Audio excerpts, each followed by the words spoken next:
Les plus petits actes d'honnêteté peuvent ouvrir les plus grandes portes vers le destin. Lorsque Marcus, un concierge de nuit qui peine à subvenir aux besoins de sa fille de 8 ans, trouve un portefeuille de grande valeur dans un immeuble de bureaux vide, il est confronté à un choix qui pourrait tout changer. Ce qui se passe ensuite vous redonnera foi en la bonté humaine et prouvera que parfois, faire ce qui est juste peut avoir des conséquences extraordinaires. Une seule décision, une rencontre fortuite, une vie transformée à jamais. Les néons fredonnaient leur chanson de minuit tandis que Marcus Rodriguez poussait son chariot dans le couloir vide du 42e étage. Ses pas résonnaient sur le marbre poli, seul bruit dans un immeuble qui, pendant la journée, bourdonnait des ambitions de personnes qui gagnaient en un mois plus que lui en un an. Il s'arrêta devant la fontaine à eau, appuya sur le bouton et regarda l'arc d'eau disparaître dans le drain. Il était à 8 heures de son service. Il lui en restait 4. Il avait mal au bas du dos. Une douleur constante depuis qu'il avait commencé ce travail il y a 3 ans, mais il avait appris à la supporter. Il le fallait. Le bureau d'angle au bout du couloir appartenait à quelqu'un d'important. Marcus n'avait jamais vu son occupant, mais la plaque indiquait Victoria Chen, associé principal. Le bureau était toujours impeccable lorsqu'il arrivait. Les papiers étaient empilés avec une précision militaire. Pas une trace de café, ni une marque de stylo. Ce soir, c'était différent. Un portefeuille en cuir était ouvert à côté de l'écran d'ordinateur. Son contenu était éparpillé. Des cartes de crédit, de l'argent liquide, des cartes de visite, tout était répandu sur la surface en acajou comme des cartes à jouer après une main perdue. Marcus arrêta son chariot et regarda autour de lui. Les caméras de sécurité du bâtiment auraient enregistré toute personne sortant, mais l'équipe de nettoyage avait accès à tous les bureaux. Ils pouvaient empocher l'argent, qui devait s'élever à au moins 300 $, et personne ne le saurait. Sa fille Sophia avait besoin de nouvelles chaussures. La facture d'électricité était encore en retard. Il sortit des gants en latex de son chariot et rassembla soigneusement le contenu du portefeuille. Permis de conduire. Victoria Chen, 34 ans, domiciliée à Pacific Heights. Le genre de quartier où son loyer mensuel ne couvrirait pas une semaine de frais de stationnement. Une photo était glissée derrière le permis. Une jeune fille, peut-être de l'âge de Sophia, assise sur une balançoire à pneus, aux cheveux bruns et aux nattes, avec un sourire éclatant, vêtue d'une robe jaune. La fille riait de quelque chose hors champ, les yeux plissés de joie. Marcus leva la photo à la lumière. Il connaissait cette expression. Il l'avait vue sur le visage de Sophia lorsqu'elle avait découvert que la bibliothèque avait des livres audio Harry Potter. Quand il l'avait surprise avec un repas chez McDonald's après les réunions parents-professeurs, quand elle avait oublié pendant un instant qu'ils avaient des difficultés, il avait remis tout dans le portefeuille, l'avait fermé et l'avait laissé exactement là où il l'avait trouvé. Le lendemain matin, Marcus était assis dans sa Honda Civic devant l'école de Sophia, attendant la fin des cours. La climatisation de la voiture était en panne depuis 2 étés. Et même avec les vitres baissées, la sueur perlait sur son front. Mais Sophia aimait qu'il vienne la chercher. Elle disait que cela la faisait se sentir spéciale lorsque les autres enfants voyaient son père l'attendre. Elle courut vers la voiture, son sac à dos rebondissante, son sourire compensant toutes les douleurs de son corps. « Papa, Madame Rodriguez. »« L'autre Madame Rodriguez, pas moi, dit-elle. Nous allons étudier le système solaire la semaine prochaine. On peut aller à la bibliothèque chercher des livres sur l'espace ?» Bien sûr, Mija. Il l'aida à attacher sa ceinture. Comment était le déjeuner aujourd'hui? Son enthousiasme s'estompa légèrement. Bien, j'ai mangé tout mon sandwich au beurre de cacahuète. Marcus savait qu'elle échangeait sa portion de déjeuner avec des camarades de classe dont les parents leur préparaient des portions supplémentaires. Sophia était petite pour son âge, et il se demandait constamment s'il la nourrissait suffisamment, s'il était à la hauteur. Ce soir-là, après que Sophia se soit endormie, serrant son éléphant en peluche, Marcus s'assit à la table de la cuisine, l'annuaire des employés de l'immeuble ouvert devant lui. Le numéro de téléphone direct de Victoria Chen figurait dans la liste des contacts d'urgence au niveau de la direction.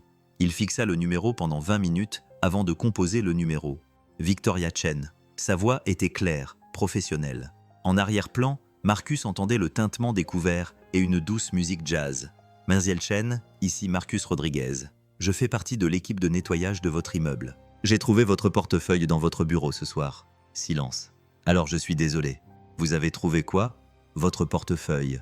Il était ouvert sur votre bureau. Son contenu était éparpillé. J'ai tout remis en place et je l'ai laissé là. Vous l'avez laissé là ? Oui, madame. Tout devrait être comme vous l'avez laissé. » Une autre pause, plus longue cette fois, La plupart des gens l'auraient simplement remise à la sécurité. Je ne voulais pas compliquer les choses. Je me suis dit que vous remarqueriez son absence et que vous vérifieriez d'abord dans votre bureau. Et vous n'avez rien pris ? Non, madame. Marcus l'entendit expirer. Lorsqu'elle reprit la parole, sa voix s'était adoucie. Comment vous appelez-vous déjà ?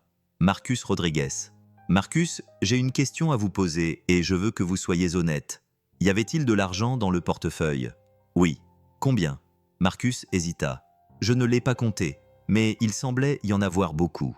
Victoria resta silencieuse pendant si longtemps que Marcus crut que la communication avait été coupée.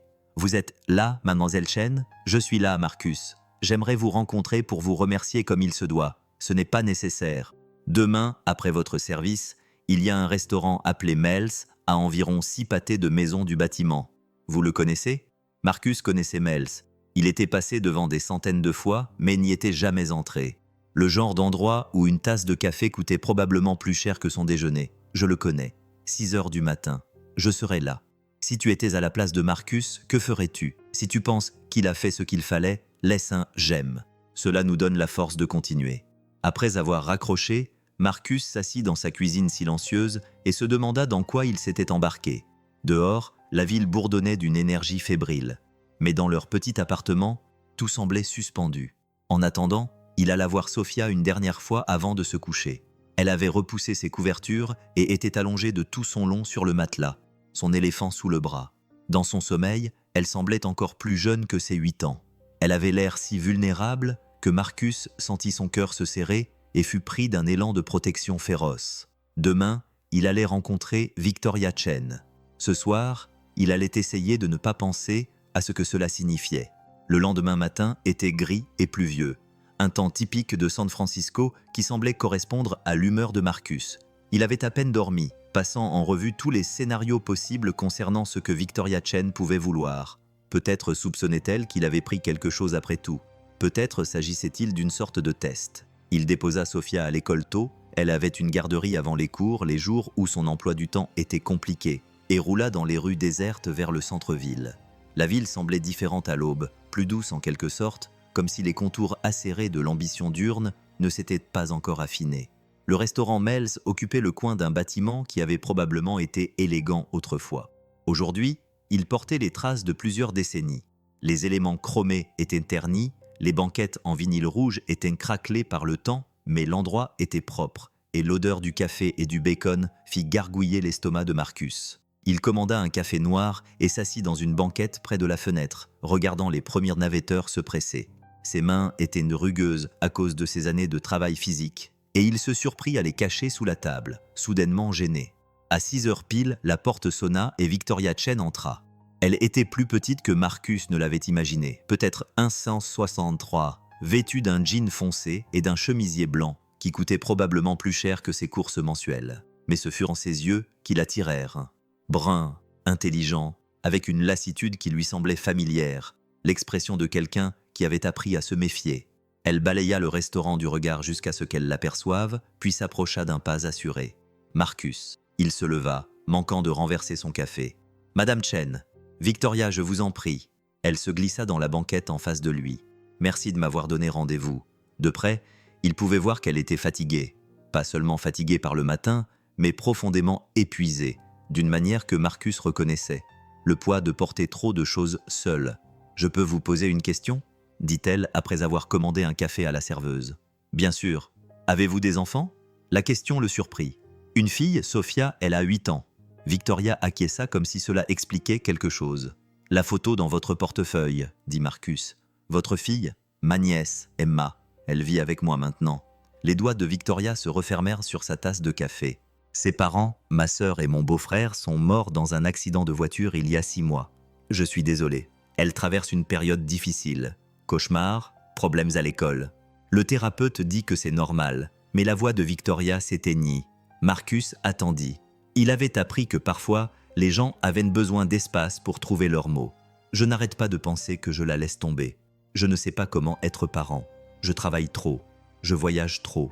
Avant cela, ma plus grande responsabilité était de garder mes plantes succulentes en vie. Et je les ai tuées aussi. Le rire qui suivit était creux, autodérisoire. « Pourquoi me dites-vous cela ?» demanda Marcus doucement. Victoria regarda par la fenêtre, observant un sans-abri disposer des cartons sous l'auvent d'un arrêt de bus. Parce que hier soir, après notre conversation, je suis retournée à mon bureau pour récupérer mon portefeuille et j'ai réalisé quelque chose. Elle se tourna vers Marcus. Vous auriez pu tout prendre, l'argent, les cartes de crédit. Vous auriez pu rendre ma journée déjà très mauvaise infiniment pire, mais vous ne l'avez pas fait. N'importe qui aurait fait la même chose. Non, dit Victoria fermement. Ce n'est pas vrai. Croyez-moi, je l'ai appris à mes dépens.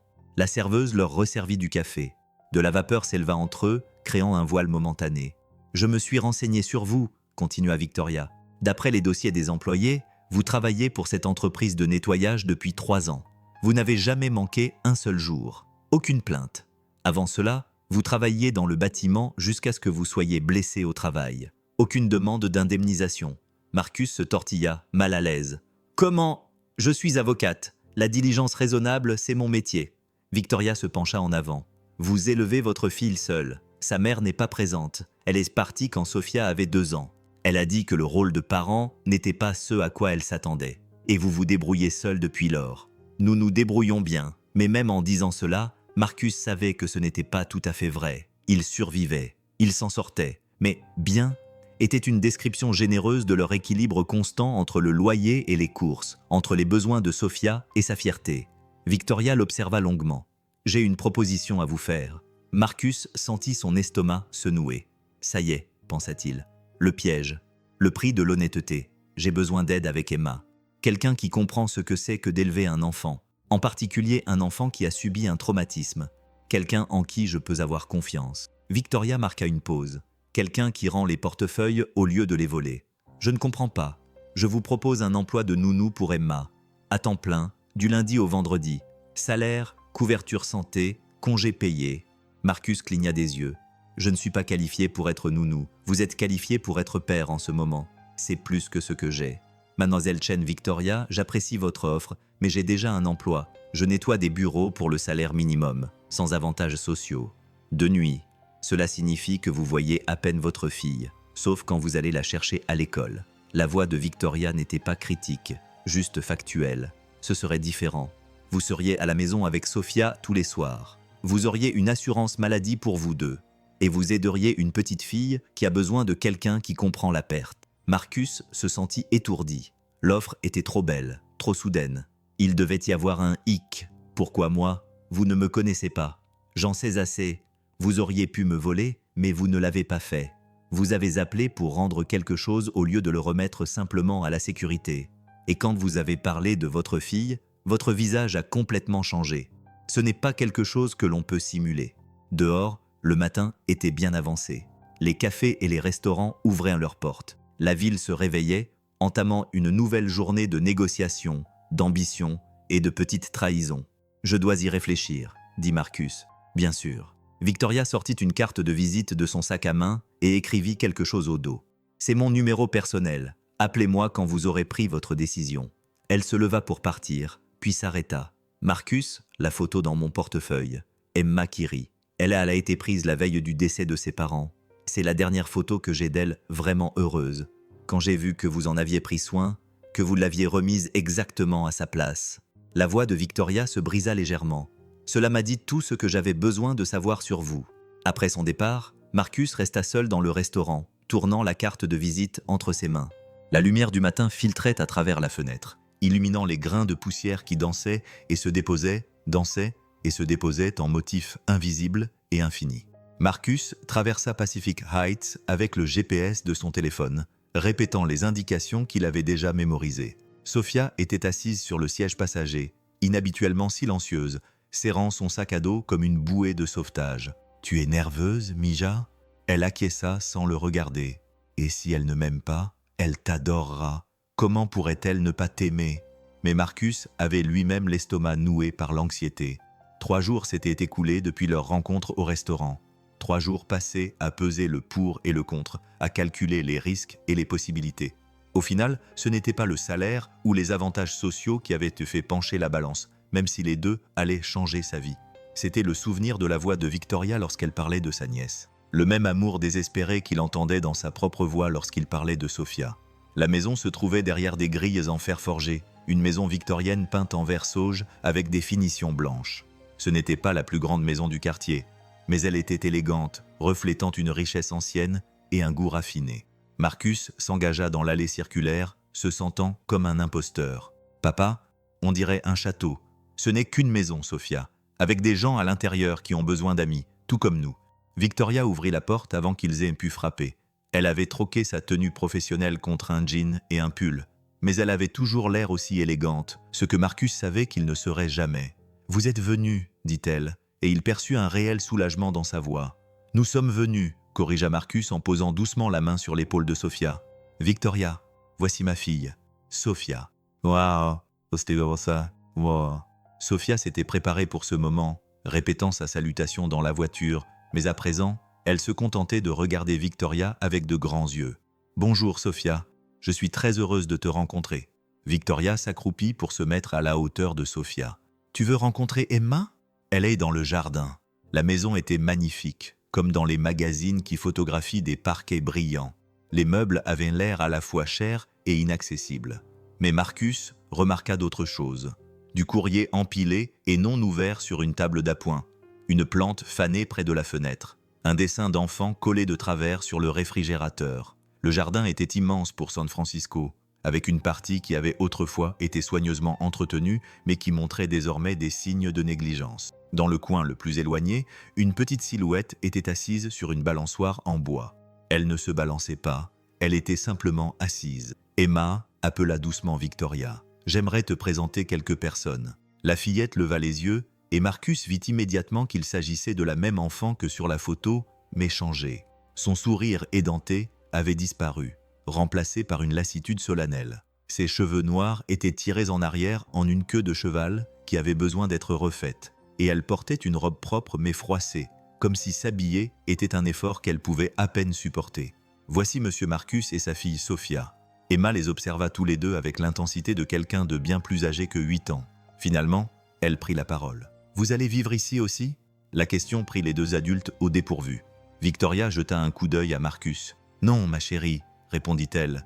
Monsieur Marcus va s'occuper de toi pendant la journée, pendant que je suis au travail, comme le faisait Madame Patterson. » Marcus avait appris que Madame Patterson était la nounou âgée qui avait démissionné 2 semaines plus tôt, après qu'Emma avait complètement cessé de lui parler. Sophia, qui était restée silencieuse pendant la conversation des adultes, se dirigea soudain vers la balançoire. « Je peux m'asseoir à côté de toi ?» Emma se déplaça légèrement. Les 2 filles restèrent assises en silence pendant un moment, se balançant doucement. « Ma mère est morte aussi, » dit Sophia d'un ton neutre. Marcus se figea. Sophia ne parlait jamais de sa mère, même pas à lui. « Elle n'est pas morte, » continua Sophia. « Elle est juste partie, mais parfois, j'ai l'impression qu'elle est morte. » Emma cessa de se balancer et regarda Sophia directement pour la première fois. « Ma mère et mon père sont morts dans un accident de voiture. Le policier a dit que ça avait été rapide et qu'ils n'avaient pas souffert. C'est bien. Je pense qu'ils n'ont pas souffert. Oui, mais moi, je souffre encore. Moi aussi. » Puis, sans que les adultes ne l'y incitent, Emma se mit à se balancer correctement, poussant avec ses jambes comme le font les enfants quand ils veulent toucher le ciel. Sophia la rejoignit, et pendant un instant, elles n'étaient plus que 2 enfants sur des balançoires, se faisant la course vers quelque chose qui aurait pu être de la joie. Victoria se rapprocha de Marcus suffisamment pour qu'il puisse sentir son parfum, quelque chose de léger et de cher. « Comment l'a-t-elle su ?» murmura Victoria. « Les enfants voient des choses qui nous échappent, hein, » répondit Marcus. Ils ont reconnu les leurs. Ils restèrent ceux-là à regarder les filles se balancer de plus en plus haut, et Marcus sentit quelque chose bouger dans sa poitrine. Pas tout à fait de l'espoir. L'espoir était encore trop dangereux, mais une possibilité. La première semaine fut plus difficile que prévu. Emma mit Marcus à l'épreuve de manière subtile et épuisante. Elle demandait de l'eau toutes les 15 minutes, non pas parce qu'elle avait soif, mais pour voir s'il allait partir. Elle commençait des activités puis les abandonnait à mi-chemin, observant s'il allait nettoyer ses dégâts. Elle posait sans cesse les mêmes questions. « Où est Victoria ? Quand revient-elle ? Es-tu sûr qu'elle revient ?» Marcus répondait à chaque question avec une patience qu'il ne se savait pas posséder. Il rangeait le matériel artistique et les puzzles à moitié terminés sans se plaindre.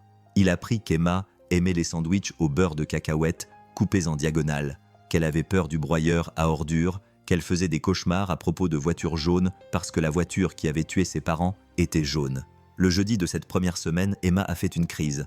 Tout a commencé lorsque Marcus a suggéré qu'ils aillent au parc du quartier. Emma était enthousiaste à cette idée jusqu'à ce qu'ils arrivent à la porte d'entrée. Puis elle s'est figée. « Je ne peux pas sortir. »« Pourquoi, ma chérie ?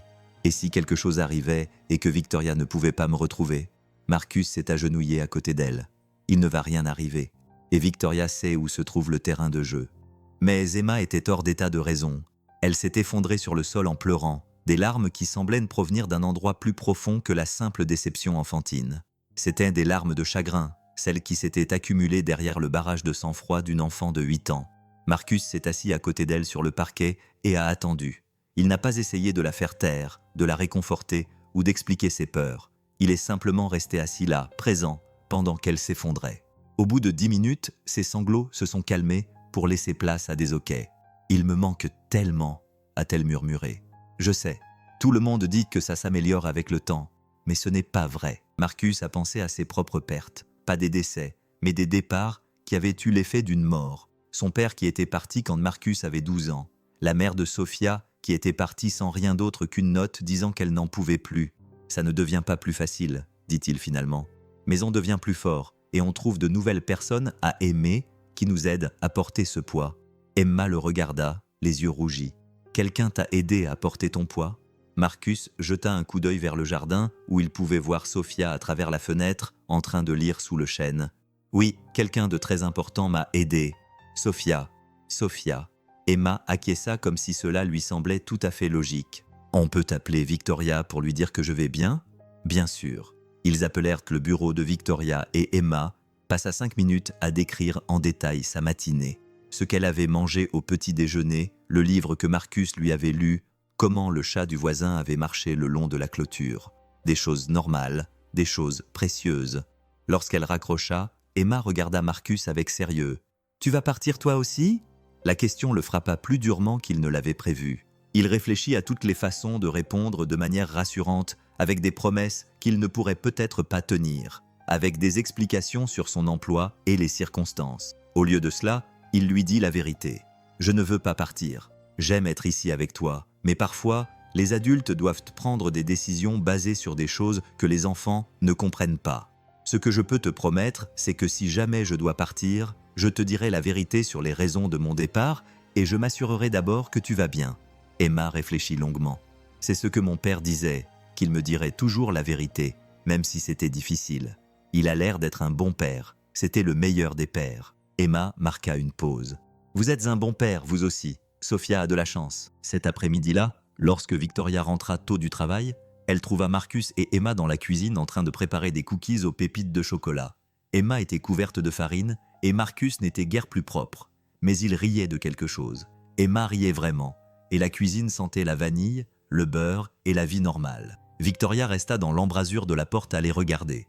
Et pour la première fois depuis la mort de sa sœur, elle eut le sentiment que cette famille brisée avait peut-être une chance de se reconstruire. Le changement s'opéra progressivement, comme le changement des saisons. Emma commença à dormir toute la nuit sans faire de cauchemars. Elle recommença à parler de ses parents au présent. « Mon père aime le baseball » au lieu de « Mon père aimait le baseball ». Comme si garder leur mémoire vivante signifiait aussi les garder en vie. Marcus découvrit des rythmes dont il ignorait l'existence. Les smoothies du matin avec Emma avant que Victoria ne parte au travail. Les promenades de l'après-midi dans le quartier où Emma lui montrait tous les chiens et lui décrivait des théories élaborées sur leur personnalité. Les dîners où tous les 4 s'asseyaient autour de la table de la cuisine comme une famille qui avait grandi ensemble au lieu d'être assemblée à partir de morceaux brisés. Sofia s'épanouissait d'une manière qui remplissait le cœur de Marcus de gratitude. Avoir une amie qui comprenait la perte lui a permis de faire le deuil de son propre abandon. Avoir accès à la vie d'Emma, à la grande maison, à la bonne école, à la stabilité, lui a montré des possibilités qu'elle n'avait jamais imaginées. « Papa », dit-elle un soir alors que Marcus l'abordait dans leur petit appartement, « est-ce que tout va bien se passer ? Tout ira mieux que bien, Mija. Nous serons heureux. » Et pour la première fois depuis des années, Marcus crut que cela pourrait être vrai. Mais un vendredi après-midi de novembre, tout changea. Marcus aidait Emma à faire ses devoirs lorsque Victoria ouvrit la porte d'entrée. Elle était rentrée 3 heures plus tôt que prévu, et, à sa façon de se déplacer, trop prudente, trop contrôlée, Marcus comprit que quelque chose n'allait pas. « Emma, ma chérie, Pourquoi ne vas-tu pas jouer dans ta chambre pendant quelques minutes? J'ai besoin de parler à Marcus de choses d'adultes. » Emma les regarda tour à tour, sa nouvelle assurance la rendant sensible à la tension entre adultes. « Tout va bien, répondit Victoria, mais son sourire était trop éclatant. « J'ai juste besoin de discuter de choses ennuyeuses liées au travail. » Après qu'Emma eut disparu à l'étage, Victoria s'assit lourdement à la table de la cuisine. « Je suis mutée. » Les mots restèrent suspendus dans l'air comme de la fumée. « Transféré où? À New York. Les associés veulent que je dirige la division fusion et acquisition de la côte Est. C'est une promotion. Une grosse promotion. » Marcus sentit le sol se dérober sous ses pieds. « Quand? Dans 6 semaines? Peut-être plus tôt. Et Emma vient avec moi, bien sûr. Nouvelle école, nouveau thérapeute, tout est nouveau. » La voix de Victoria se brisa légèrement. « Elle commence tout juste à se stabiliser ici et je dois à nouveau la déraciner. » Marcus fixait les devoirs étalés sur la table. L'écriture soignée d'Emma formait des mots sur les arbres généalogiques et les souvenirs préférés. Tu pourrais dire non, je pourrais. Et perdre le partenariat pour lequel j'ai travaillé 10 ans et décevoir les associés principaux qui voient cela comme mon terrain d'essai. Victoria se frotta les tempes. « J'ai 34 ans, Marcus. Cette opportunité ne se représentera pas. Et le bonheur d'Emma? Et son avenir? Cette promotion signifie la sécurité pour nous deux. Les frais de scolarité, un fonds fiduciaire, des opportunités que je n'ai jamais eues. » Victoria le regarda désespérément. « J'essaie de faire ce qu'il faut, mais je ne sais plus ce que c'est. » Dehors, le vent de novembre faisait vibrer les fenêtres. Quelque part à l'étage, Emma jouait, inconsciente que son monde était sur le point de changer à nouveau. Le sait-elle? Pas encore. Je voulais trouver comment lui dire, comment lui faire comprendre. Marcus repensa à la question qu'Emma lui avait posée quelques mois plus tôt. « Tu vas partir toi aussi ?» Il avait promis de lui dire la vérité, même si c'était difficile. « Elle ne comprendra pas, » dit-il doucement. « Elle saura juste que tous ceux qu'elle aime finissent par partir. » Victoria tressaillit comme s'il l'avait giflé. « Tu crois que c'est ce que je veux? Tu crois que je veux l'éloigner du premier endroit où elle a été heureuse depuis la mort de ses parents?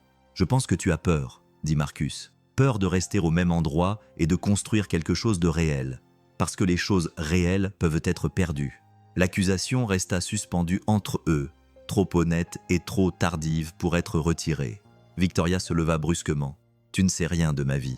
Je sais que tu travailles 16 heures par jour parce que rentrer chez toi signifie être seul avec un chagrin que tu ne sais pas gérer. Je sais que tu gardes tes relations professionnelles parce que c'est plus sûr que de laisser les gens voir qui tu es vraiment. Et je sais que tu es sur le point de fuir la meilleure chose qui vous soit arrivée à tous les deux parce que le succès semble plus contrôlable que l'amour. » Victoria le fixa du regard, son visage passant de la colère à la douleur, puis à quelque chose qui ressemblait à de la reconnaissance. « Même si c'est vrai, dit-elle finalement, quelle est l'alternative? Je refuse la promotion, je déçois mon entreprise, et j'espère que cette petite vie fragile que nous avons construite ne s'effondrera pas.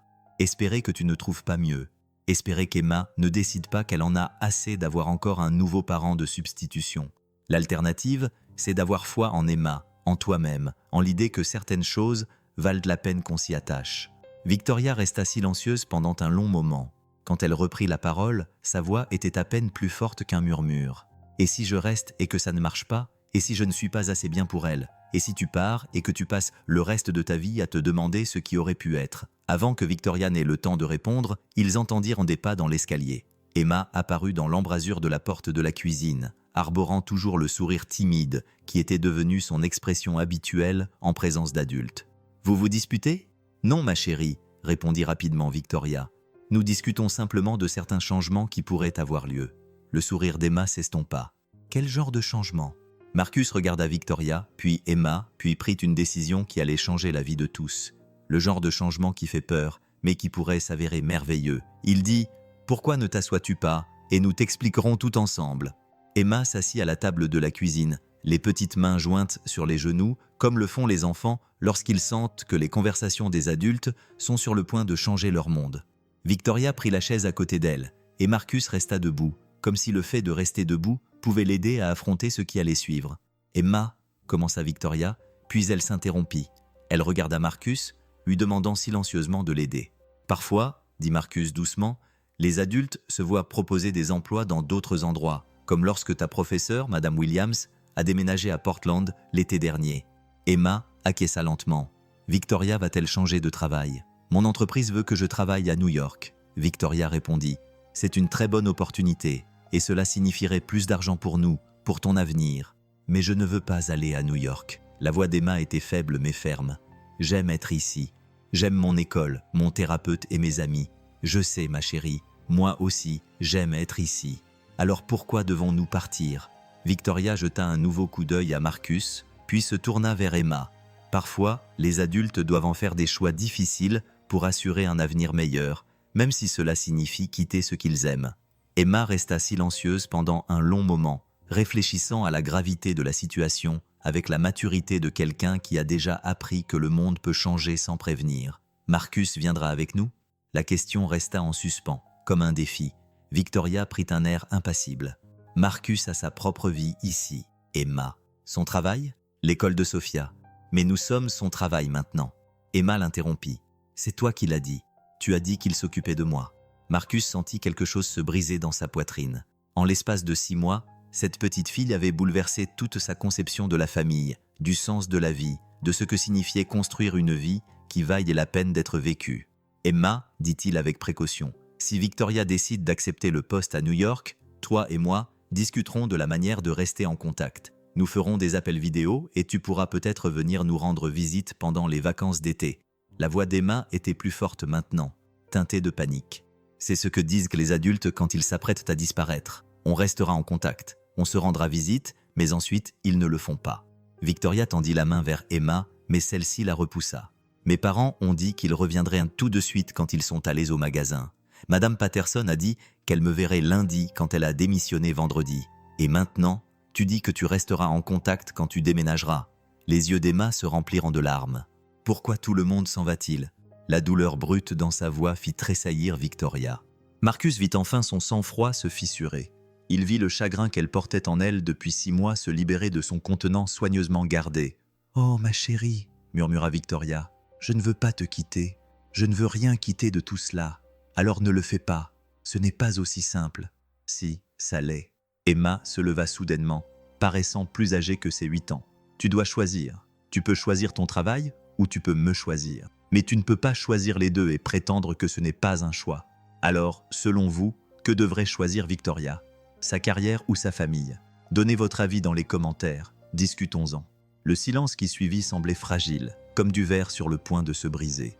Marcus se surprit à repenser à sa propre enfance, à son père faisant sa valise et promettant de revenir bientôt, à la façon dont sa mère avait essayé de lui expliquer que parfois les gens devaient partir pour trouver de meilleures opportunités, même s'ils vous aimaient, à la façon dont il s'était juré de ne jamais faire subir à Sophia la même confusion et le même abandon. « Emma a raison, » dit-il doucement. Victoria le regarda d'un air sévère. « Excuse-moi, elle a raison. C'est un choix, et la façon dont tu le feras lui dira tout ce qu'elle a besoin de savoir sur ce qu'elle représente pour toi. Ce n'est pas juste. Tu réduis cela à une question d'amour contre ambition. Mais c'est plus compliqué que ça, n'est-ce pas ?» Marcus s'approcha de la table. Il y a 6 mois, Emma était une petite fille qui avait cessé de parler, de rire, de croire que le monde était sûr. Aujourd'hui, elle défend ses intérêts, demande ce dont elle a besoin, fait suffisamment confiance aux adultes pour leur dire la vérité sur la façon dont leur choix l'affecte. Ce n'est pas l'ambition qui a fait cela, Victoria. C'est de l'amour. Un amour constant, même quand c'est difficile. Victoria le fixa du regard, puis regarda Emma, qui observait cette conversation entre adultes avec l'intensité de quelqu'un dont l'avenir était en jeu. La voie vers le partenariat sera toujours là dans quelques années, ou ne le sera plus, et tu construiras autre chose. Mais Emma a 8 ans aujourd'hui. Elle est en deuil aujourd'hui. Elle apprend à faire confiance aujourd'hui. Tu ne pourras pas rattraper ce temps perdu. Victoria se leva brusquement et se dirigea vers la fenêtre donnant sur le jardin. Le chêne où Sophia avait l'habitude de lire était désormais nu, ses branches tendues vers le ciel gris de novembre. Et si je ne suffisais pas pour elle? Et si je refusais cette promotion et que je restais la tante qui travaille trop et qui ne sait pas faire de tresse ni aider pour les projets scientifiques? Marcus la rejoignit à la fenêtre. Et si tu étais suffisante? Et si le fait que tu sois prête à rester, prête à la choisir avant tout le reste, était exactement ce dont elle avait besoin pour croire à nouveau en l'amour? Et toi, alors? La voix de Victoria était à peine audible. Si je reste, si je refuse New York, qu'adviendra-t-il de cet arrangement? Tu serais toujours la nounou d'Emma, tu serais toujours chez moi tous les jours. Tu serais toujours. Toujours quoi? Victoria se tourna vers lui Et Marcus vit quelque chose de vulnérable dans son expression, quelque chose qu'elle cachait derrière sa compétence professionnelle et ses limites prudentes. Tu serais toujours la personne que j'ai hâte de voir chaque matin. Tu serais toujours celui qui fait rire Emma quand je n'y arrive pas. Tu serais toujours l'homme qui m'a rendu mon portefeuille alors qu'il aurait pu tout prendre. Cette confession resta suspendue entre eux, honnête et terrifiante. Emma apparut à côté d'eux, s'étant approchée si discrètement qu'ils ne l'avaient pas entendue. « Vous allez vous embrasser maintenant ?» demanda-t-elle d'un ton neutre. « Parce que dans les films, c'est à ce moment-là que les gens s'embrassent. » Marcus rit malgré la tension. « Les films ne sont pas la vraie vie, Emma, mais les sentiments sont réels, » dit Emma. « Et vous avez des sentiments l'un pour l'autre. Je le vois bien. » Victoria s'agenouilla pour se mettre à la hauteur des yeux d'Emma. « Et si je te disais que j'ai décidé de ne pas accepter le poste à New York ? Et si je restais ici avec toi et que nous continuions à construire cette vie que nous avons commencée ? Je dirais que c'est la meilleure nouvelle qui soit. » Emma marqua une pause. « Mais je te demanderais aussi, qu'est-ce qui t'a fait changer d'avis ? C'est toi, Marcus et toute cette famille étrange et merveilleuse que nous avons créée par hasard. » Victoria jeta un coup d'œil à Marcus. « Parfois, les meilleures opportunités ne sont pas celles qui t'éloignent de ce que tu aimes. Parfois, ce sont celles qui te permettent de rester. » Ce soir-là, après qu'Emma se soit couchée et que Marcus soit rentré chez lui, Victoria s'assit dans sa cuisine, son téléphone à la main. Elle fixa le numéro de son patron pendant 20 minutes avant de composer le numéro. « Richard, c'est Victoria. Je dois vous parler du poste à New York. » La conversation fut brève et professionnellement brutale. Son patron Richard, déçu, ne cacha pas sa réaction. La voie vers le partenariat serait en effet compromise. Sa carrière ralentirait. D'autres opportunités pourraient être plus difficiles à trouver. Victoria écouta chaque conséquence avec le calme détaché de quelqu'un qui avait déjà calculé le coût et décidé que cela en valait la peine. « Y a-t-il quelque chose que je puisse dire pour te faire changer d'avis ?» demanda finalement Richard. Victoria regarda autour d'elle dans sa kitchenette, le dessin d'Emma toujours collé sur le réfrigérateur, la deuxième tasse à café dans l'évier, les devoirs éparpillés sur le comptoir, les signes d'une vie vécue plutôt que simplement gérée. « Non, dit-elle, il n'y a rien. » Après avoir raccroché, elle se servit un verre de vin et s'assit dans la maison silencieuse, écoutant les bruits de la maison, le chauffage qui se mettait en marche, le chien du voisin qui aboyait, le bourdonnement lointain de la circulation, des bruits normaux, des bruits précieux. Son téléphone vibra, signalant l'arrivée d'un SMS. Marcus, Emma, endormis. Victoria, enfin, après 3 histoires et 2 verres d'eau. Marcus, comment ça s'est passé avec ton patron ? Victoria fixa la question, puis tapa et effaça plusieurs réponses. Finalement, elle opta pour la vérité. Victoria, j'ai refusé. Son téléphone sonna immédiatement. Ça va ? La voix de Marcus était douce, inquiète. Je crois que oui. J'ai peur, mais ça va. Victoria replia ses jambes sous elle sur le canapé. J'attends de ressentir des regrets, mais je ne ressens que du soulagement. Le soulagement, c'est bien. Vraiment ? Je viens de saboter ma carrière pour une fillette de 8 ans qui n'est même pas ma fille et un homme qui... Quoi ? Victoria ferma les yeux. Qui me donne envie d'être le genre de personne qui reste ? Le silence à l'autre bout du fil se prolongea suffisamment longtemps pour que Victoria se demande si elle n'en avait pas trop dit, si elle n'avait pas trop révélé. Victoria, oui. Demain c'est samedi. Sophia et moi allons généralement au marché fermier le matin, puis nous passons l'après-midi au parc. Emma et toi, voudriez-vous vous joindre à nous pour une sortie en famille ? Comme tu veux, pensa Victoria, en repensant au samedi matin de son ancienne vie, où elle dormait jusqu'à 10 heures, rattrapait son retard dans ses emails professionnels et faisait ses courses dans un magasin cher où elle n'avait pas à interagir avec qui que ce soit. Une vie qui lui semblait sophistiquée et maîtrisée, mais aussi vide. « Nous adorerions », répondit-elle. « Bien. Et Victoria ? Oui, pour ce que ça vaut. Je pense que tu as fait le bon choix. » Après avoir raccroché, Victoria monta les escaliers pour aller voir Emma une dernière fois.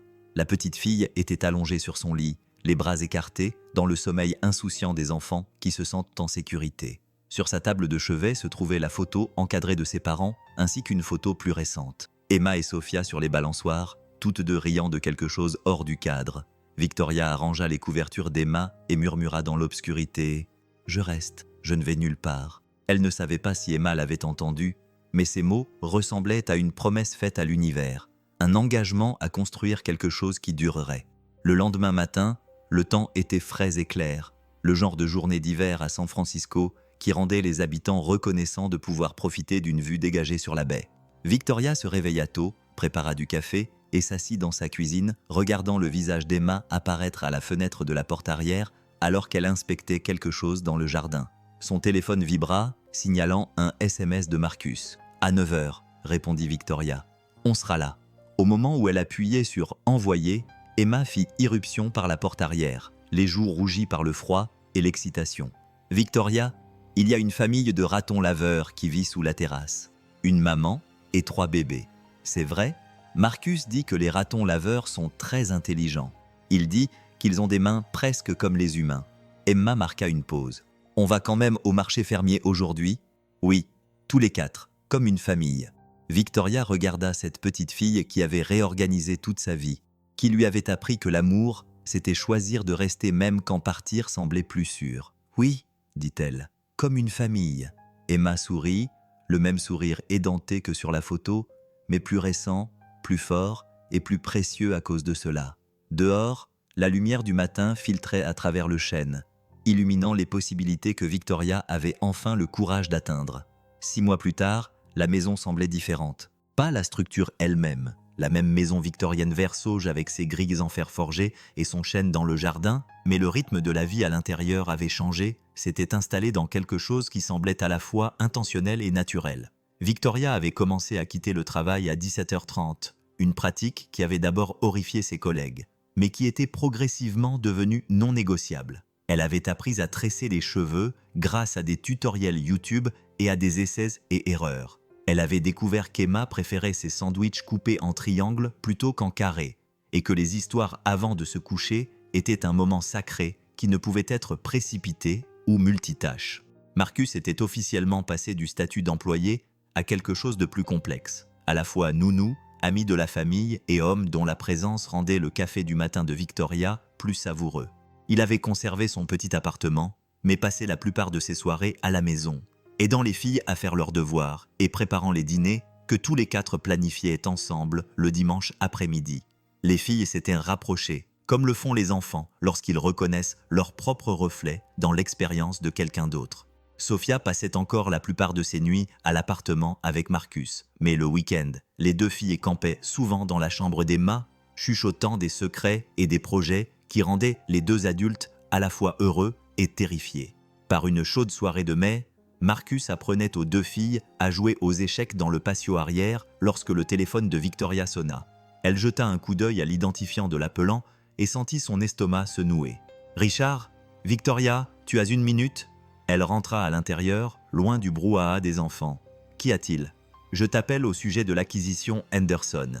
Nous avons besoin de quelqu'un pour diriger l'équipe, et honnêtement, tu es la personne la plus qualifiée que nous ayons. » Victoria ressentit l'attrait familier de la reconnaissance professionnelle, cette drogue qu'est le sentiment d'être indispensable. Quel est le délai ? 6 mois, peut-être 8. Cela impliquerait quelques déplacements. Rien de comparable au poste à New York, mais probablement quelques semaines par mois à Chicago. Et Victoria, c'est le genre de dossier qui pourrait te remettre sur la voie du partenariat. Par la fenêtre, Victoria regardait Marcus expliquer patiemment le mouvement des cavaliers à Emma, qui se concentrait avec l'intensité de quelqu'un qui désamorce une bombe. Sophia était assise en tailleur à côté d'eux, déplaçant déjà ses pièces avec assurance. « Je dois y réfléchir, » dit Victoria. « Bien sûr, mais ne réfléchis pas trop longtemps. Les associés se réunissent donc la semaine prochaine pour attribuer les équipes. » Après avoir raccroché, Victoria resta dans la cuisine, regardant sa famille improviser. Il y a 6 mois, elle aurait accepté immédiatement, reconnaissante de cette chance de relancer sa carrière. Mais aujourd'hui, la décision lui semblait plus compliquée. Marcus leva les yeux et croisa son regard à travers la fenêtre. Même de loin, elle pouvait voir son inquiétude. Elle les rejoignit sur la terrasse et s'assit sur la 4e chaise qu'ils avaient ajoutée à la table. « Qui gagne ?» demanda-t-elle. « Moi », annonça Sophia. Oncle Marcus dit « J'ai un esprit stratégique ». Victoria sourit. À un moment donné, Sophia avait commencé à appeler Marcus « oncle » et Emma avait commencé à appeler Victoria « tante Victoria ». Même si la relation juridique était plus compliquée, ces titres semblaient mérités plutôt qu'attribués. « Et toi, Emma, comment se passe ta partie ?» Emma avança prudemment un pion. « J'apprends. » Marcus dit « Les échecs, c'est comme la vie. Il faut réfléchir aux conséquences avant d'agir. » C'est un conseil judicieux. Alors que la soirée touchait à sa fin et que Marcus se préparait à ramener Sophia à la maison, Victoria se surprit à s'attarder sur la terrasse, réticente à briser le charme de contentement qui s'était installé sur eux. « Tout va bien ?» demanda Marcus en revenant après avoir rangé le coffre. Victoria lui parla de l'appel de Richard, de l'affaire Henderson et des implications pour leur partenariat. Marcus l'écouta sans l'interrompre, le visage soigneusement neutre. « Que veux-tu faire ?» demanda-t-il lorsqu'elle eut terminé. « Je ne sais pas. L'ancienne moi aurait immédiatement dit oui, mais l'ancienne moi n'avait pas. » Elle fit un geste vague en direction de la maison, témoin de leur vie commune. Elle n'avait pas ce que toi, Emma, as, une raison d'être à la maison pour dîner. Marcus s'assit à côté d'elle sur la balancelle qu'ils avaient installée un mois plus tôt. L'air du soir était doux, promettant l'été, et transportait le parfum du jasmin du jardin du voisin. « Tu pourrais accepter l'affaire et faire en sorte que ça marche, » dit-il finalement. « Organise tes déplacements en fonction de l'emploi du temps d'Emma. Assure-toi qu'elle ait de l'aide quand tu seras parti. Les gens le font tout le temps, mais tu as passé 6 mois à construire avec Emma quelque chose qui ne peut être reproduit, même par la meilleure garde d'enfants. La cohérence, la confiance, la certitude qu'elle passe avant tout. » Marcus fit une pause. « Toi seul peux décider si ce partenariat vaut la peine de risquer de compromettre tout cela. » Victoria se pencha en arrière contre la balancelle, sentant le poids de la décision peser sur ses épaules. « Et si je ne l'accepte pas et qu'il me passe devant pour tout le reste ? Et si je compromettais définitivement ma carrière ? Et si tu l'acceptais et qu'Emma décidait que les adultes choisissent toujours le travail plutôt qu'elle ? Et si la prochaine fois qu'elle était confrontée à une crise, elle ne te faisait plus confiance pour être là ? » Les questions flottaient dans l'air du soir comme un défi. Victoria savait que Marcus avait raison, mais la peur de l'inutilité professionnelle était plus difficile à surmonter qu'elle ne l'avait prévu. Ce soir-là, après que Marcus et Sophia soient rentrés chez eux et qu'Emma se soit endormie, Victoria se retrouva dans son bureau, fixant son diplôme de droit accroché au mur. Elle avait travaillé si dur pour obtenir ce bout de papier, sacrifié tant de choses pour gagner le respect de ses associés qui ne voyaient en elle qu'une source de facturation et de victoire judiciaire. Mais sur son bureau, à côté de son ordinateur portable, se trouvait une carte de fête des mères. Emma la lui avait faite 6 semaines plus tôt. Des bonhommes allumettes se tenant la main sous un arc-en-ciel avec « Merci de m'avoir choisi », écrit d'une écriture soignée de 2e année. Victoria prit la carte et suivit l'arc-en-ciel au crayon avec son doigt. Elle s'était complètement trompée dans son choix. Il ne s'agissait pas de choisir Emma plutôt que sa carrière. Il s'agissait de choisir le type de carrière qui correspondait au type de personne qu'elle voulait être. Le lendemain matin, Victoria appela Richard avant que les filles ne se réveillent. « Je vais accepter l'affaire Henderson, » dit-elle, « mais à certaines conditions. Je t'écoute. Pas de déplacement avec nuitée pendant l'année scolaire. Toutes les réunions à Chicago doivent être programmées pour des journées aller-retour ou condensées en longs week-ends. Et j'ai besoin qu'un associé junior soit affecté à la préparation du dossier qui ne nécessite pas mon implication directe. » Richard resta silencieux pendant un moment. « Ce sont des contraintes importantes, Victoria. Ce sont des contraintes nécessaires. J'ai des obligations familiales qui ne sont pas négociables. » Des obligations familiales. Le ton de Richard était sceptique. « Tu veux dire la petite fille que tu as adoptée ? Je veux dire la fille que j'élève et la vie que j'ai construite, qui compte plus pour moi que de devenir associé. » Une autre pause. « Les autres associés ne voient peut-être pas les choses de cette façon. Alors peut-être que je ne suis pas la personne qu'il faut pour ce cabinet à long terme, mais je suis la personne qu'il faut pour cette affaire, à ces conditions. » Après un long moment, Richard soupira. « Je vais en parler au comité des associés. Mais Victoria, ce n'est pas ainsi que l'on construit une carrière. Peut-être pas, mais c'est ainsi que l'on construit une famille. Et pour l'instant, c'est ce qui compte le plus pour moi. » Lorsque Marcus arriva ce matin-là, il trouva Victoria dans la cuisine en train de préparer des crêpes, une tradition élaborée du samedi qui s'était en quelque sorte étendue aux jours de semaine pendant le dernier mois d'école. « Tu as l'air différente, » dit-il en acceptant le café qu'elle lui tendait. « En quoi ? Tu sembles plus sereine, comme si tu avais pris une décision importante. » Victoria retourna une crêpe, la regardant atterrir parfaitement dorée. « J'ai accepté l'affaire Henderson. » Le visage de Marcus devint soigneusement impassible. « Je vois. À certaines conditions, » poursuivit-elle rapidement. « Uniquement des déplacements d'une journée, pas de nuitée, un minimum de perturbations dans notre routine.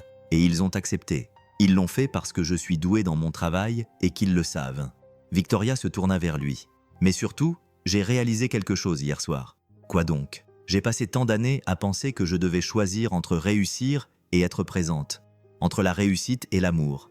Mais en te regardant avec les 2 filles, en voyant comment tu as construit une vie qui englobe tout ce qui te tient à cœur, j'ai réalisé que je voyais trop petit. Marcus s'approcha, assez près pour que Victoria puisse voir la lueur dorée dans ses yeux bruns. « Que veux-tu dire ?»« Je veux dire que je veux construire quelque chose de plus grand qu'une simple carrière. Quelque chose qui inclut un partenariat au sein du cabinet si cela se fait naturellement, mais qui ne sacrifie pas les partenariats qui comptent davantage. » Victoria prit une inspiration. « Je veux dire que je veux arrêter de prétendre que c'est temporaire. Ça, toi et moi, cette famille que nous avons créée. » La façon dont Sophia a commencé à ranger ses vêtements dans la commode d'Emma.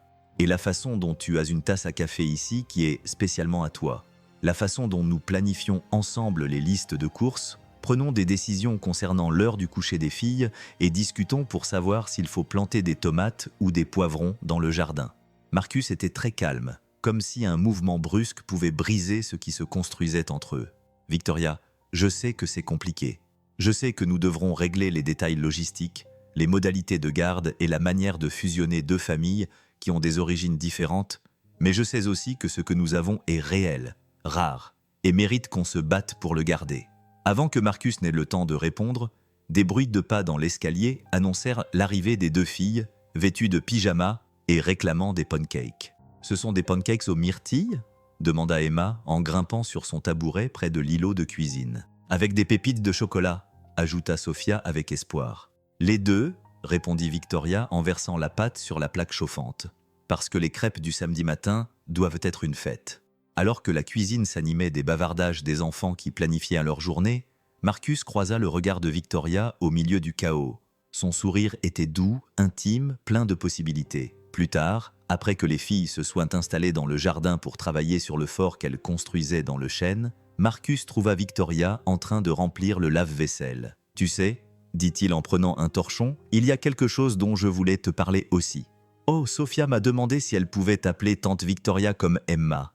Elle a peur de te blesser si elle ne le fait pas, mais elle a aussi peur que ce soit présomptueux si elle le fait. » Victoria sentit sa gorge se serrer d'émotion. « Qu'est-ce que tu lui as répondu ?»« Je lui ai dit que la famille, ce n'est pas seulement une question de biologie, que parfois, les personnes qui choisissent de t'aimer deviennent plus importantes que celles qui sont censées t'aimer. » Marcus fit une pause. « Je lui ai dit que tu avais été plus une tante pour elle en 6 mois que sa mère biologique ne l'avait jamais été. » Et qu'est-ce qu'elle a répondu ?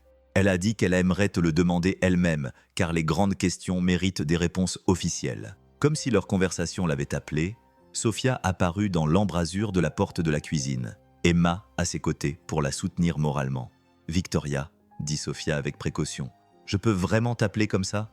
Officiellement ?»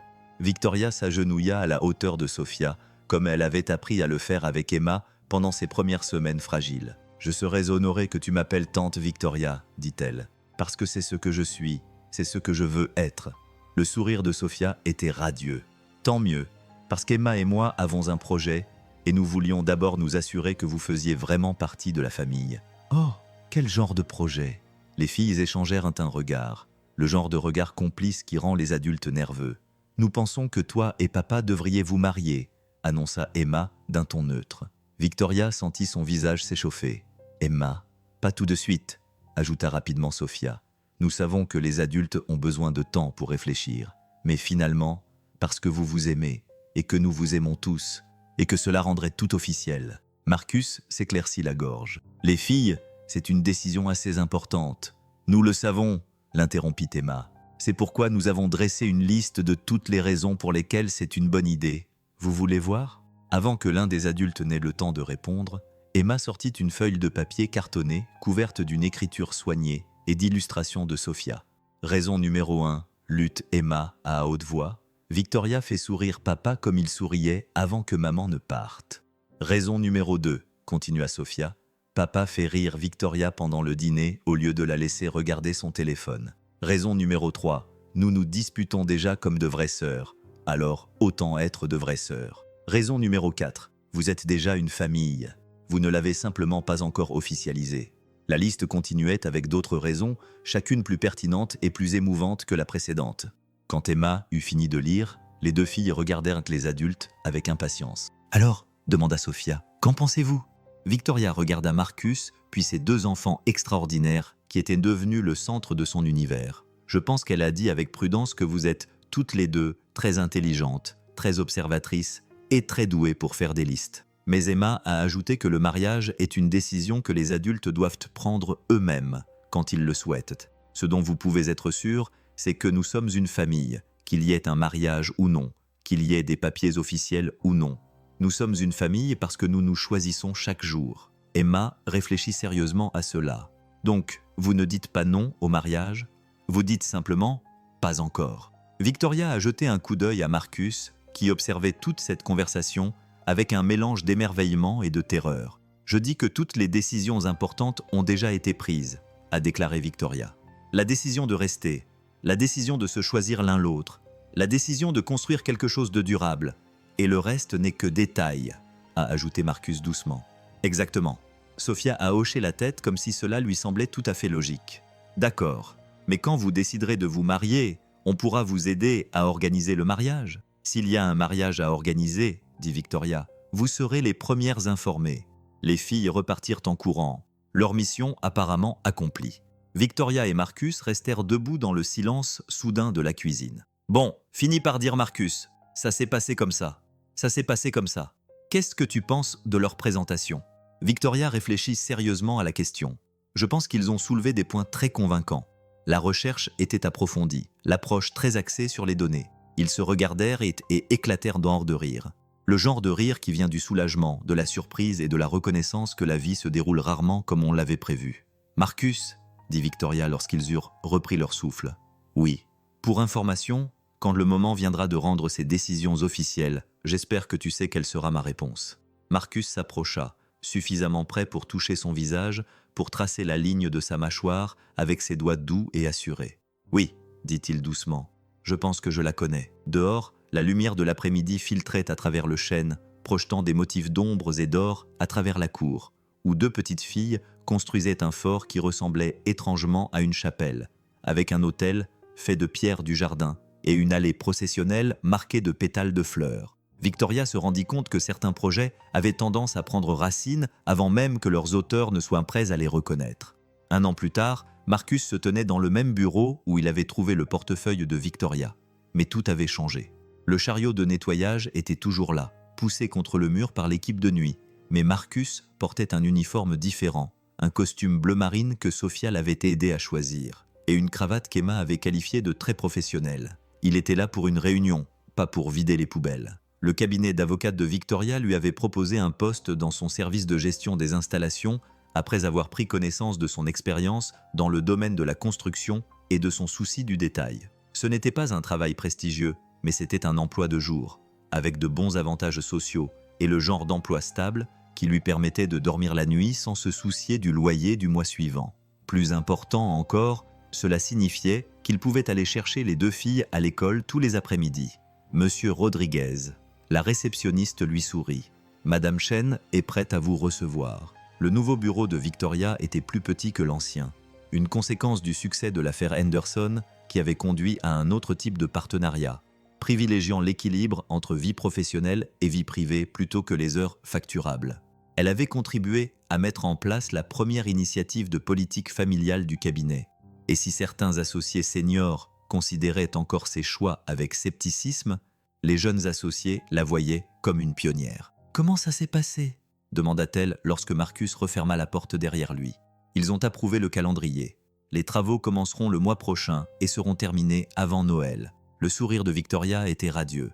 Vraiment, toute la rénovation, une nouvelle cuisine, une suite parentale agrandie, un sous-sol aménagé pour la salle de jeu des filles. Tout ce dont nous avions parlé. Marcus s'assit en face de son bureau. « Es-tu sûr de toi ? C'est un gros investissement. C'est un investissement dans notre avenir pour que cette maison soit vraiment la nôtre et pas seulement la mienne. » Victoria se cala dans son fauteuil. De plus, Sophia aura besoin de sa propre chambre tôt ou tard. Les soirées pyjama sont de plus en plus fréquentes. C'était vrai. Ce qui avait commencé par des visites le week-end avait progressivement évolué vers des nuits passées à la maison presque tous les soirs de la semaine. L'appartement de Marcus n'était plus qu'un entrepôt pour les meubles dont il n'avait pas encore décidé comment les intégrer dans leur famille élargie. En parlant de Sophia, Victoria poursuivit. « Elle t'a laissé quelque chose. » Elle lui tendit un dessin. Le dernier chef-d'œuvre de Sophia représentait des bonhommes allumettes qui symbolisaient clairement leur famille, tous se tenant la main devant une maison avec un chêne exceptionnellement détaillé. Au bas du dessin, une écriture cursive soignée disait « Merci de m'avoir appris que les familles sont faites de choix, pas seulement de liens du sang. Merci de m'avoir appris que les familles sont faites de choix, et pas seulement de liens du sang.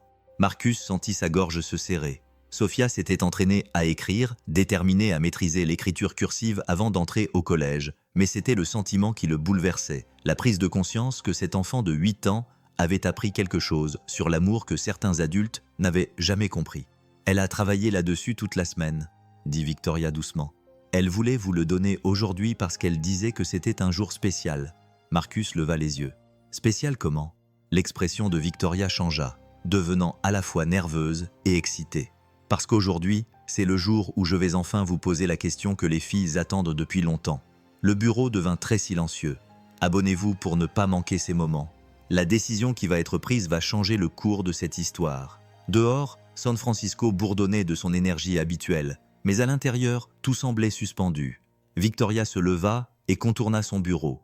Puis, à la grande surprise de Marcus, elle s'agenouilla à côté de sa chaise. « Marcus Rodriguez », dit-elle en sortant une petite boîte en velours de la poche de sa veste. « Veux-tu m'épouser » Pendant un instant, Marcus resta sans voix. Il regarda cette femme extraordinaire qui avait transformé sa conception de l'amour.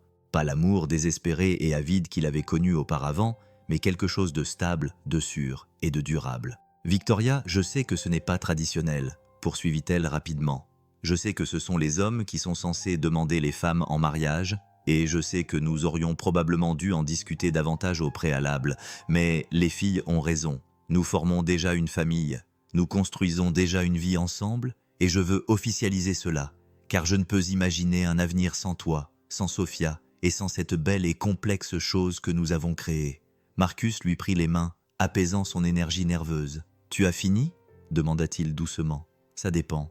Tu vas dire oui » Marcus rit, d'un rire plein de joie, d'incrédulité et de certitude absolue. « Victoria Chen, je serais honoré de t'épouser, de devenir officiellement le beau-père de Sophia et d'Emma, ton mari et un membre de cette famille qui s'est formée à partir d'un portefeuille retrouvé et de 2 personnes brisées qui ont eu le courage de se choisir l'une l'autre. » Le sourire de Victoria aurait pu alimenter tout le bâtiment en électricité.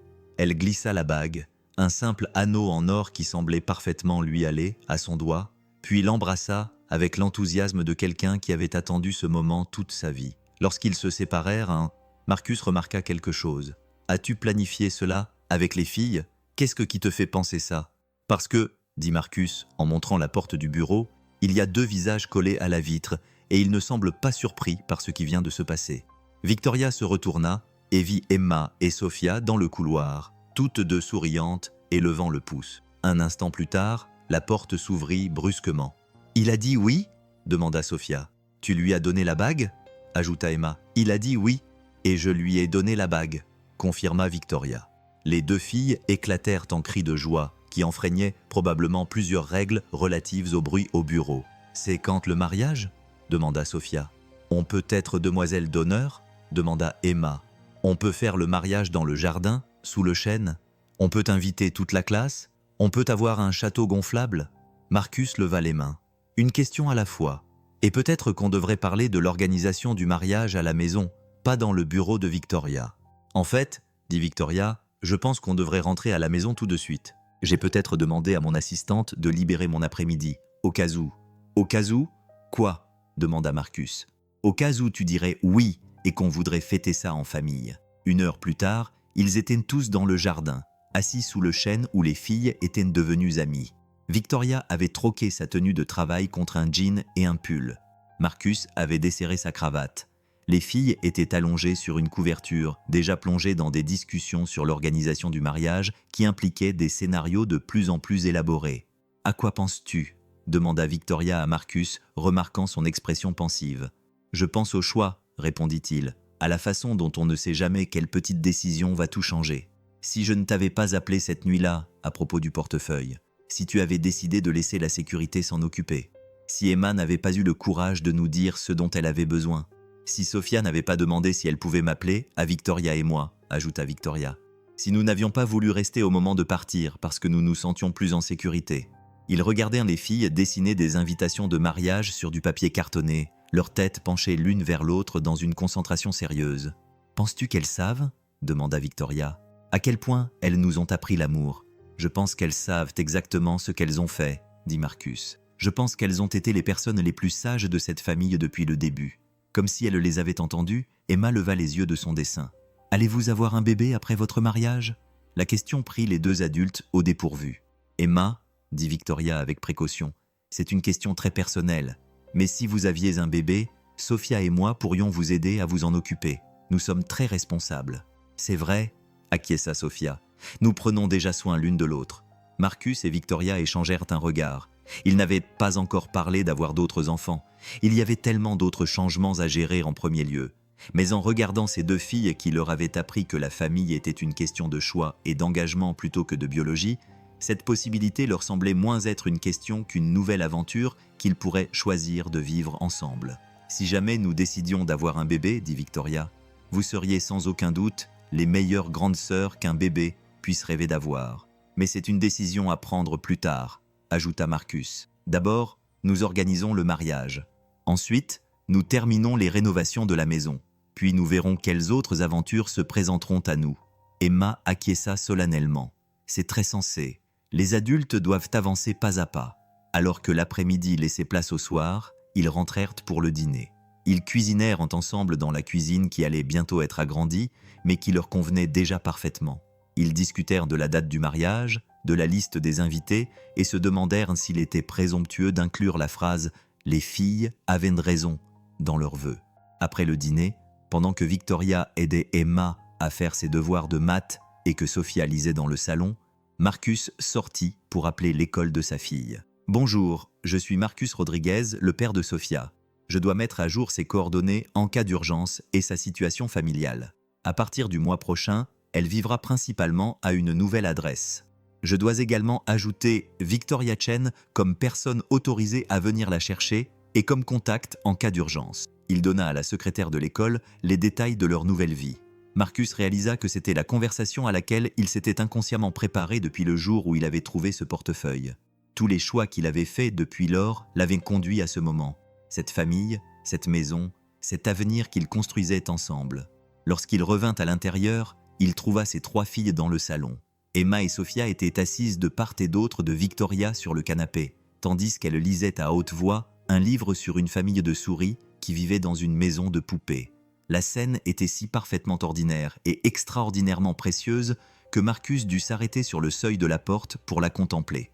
C'était à cela que ressemblait le bonheur. Il réalisa que ce n'était pas le bonheur dramatique et bouleversant que promettaient les films, mais le bonheur tranquille du quotidien, né de petits gestes d'amour répétés au fil du temps.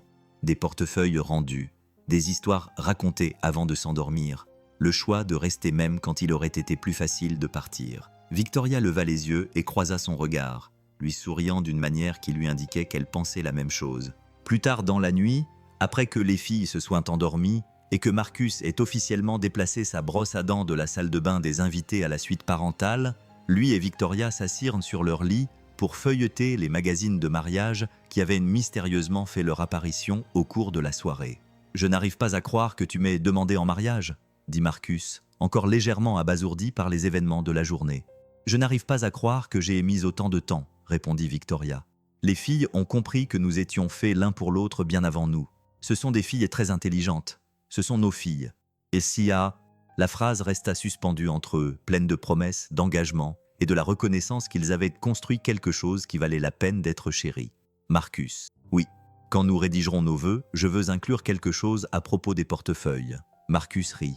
À propos des portefeuilles? À propos du choix de rendre les choses qui ne vous appartiennent pas, même si vous pourriez les garder? À propos du fait de faire ce qui est juste même quand personne ne regarde?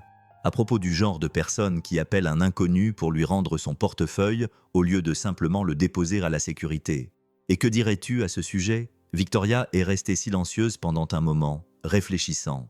Je dirais que c'est à ce moment-là que je suis tombée amoureuse de toi, même si je ne le savais pas encore. Pas quand nous nous sommes rencontrés au restaurant, pas quand je t'ai regardé avec Emma, mais lors de cet appel téléphonique. Tu aurais pu te contenter de faire le minimum, mais tu as choisi d'en faire plus que nécessaire.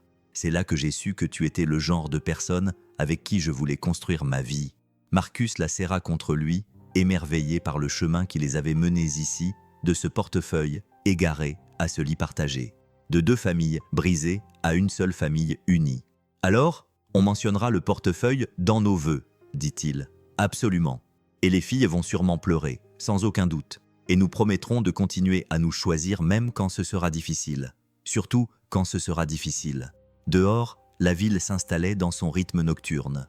Dans la chambre d'en face, Emma dormait paisiblement, sans plus craindre que les personnes qu'elle aimait disparaissent.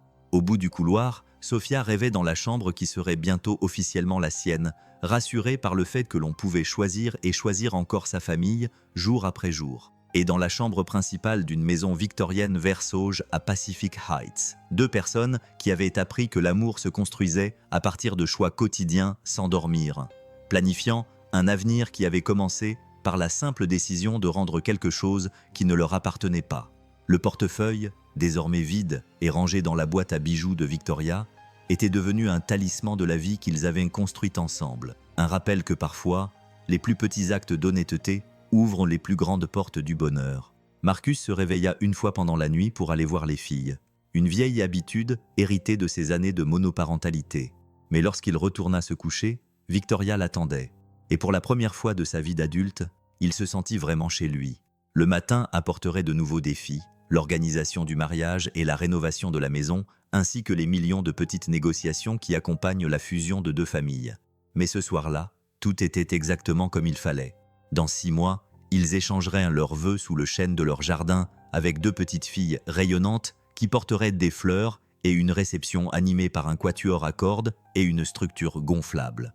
Victoria porterait les perles de sa grand-mère et Marcus porterait la cravate qu'Emma avait choisie. Ils promettraient de se choisir chaque jour, dans les petits et les grands moments, aussi longtemps qu'ils vivraient. Mais le véritable mariage avait déjà eu lieu. Un portefeuille rendu, un coup de téléphone honnête et la décision de rester à chaque instant. Marcus avait appris que l'amour n'était pas quelque chose dans lequel on tombait. C'était quelque chose que l'on construisait choix après choix, jour après jour, avec des personnes assez courageuses pour croire que certaines choses valaient la peine de rester.